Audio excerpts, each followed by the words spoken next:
Alam mo ba kung bakit nasasaktan ka? Iniisip mo kasi na gusto ka rin niya kahit na hindi naman talaga.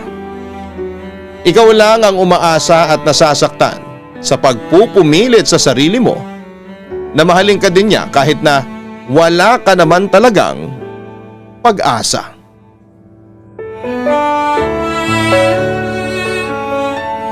Alam mo ba kung bakit nasasaktan ka ngayon? Kasi palagi mong iniisip na mahal ka din niya.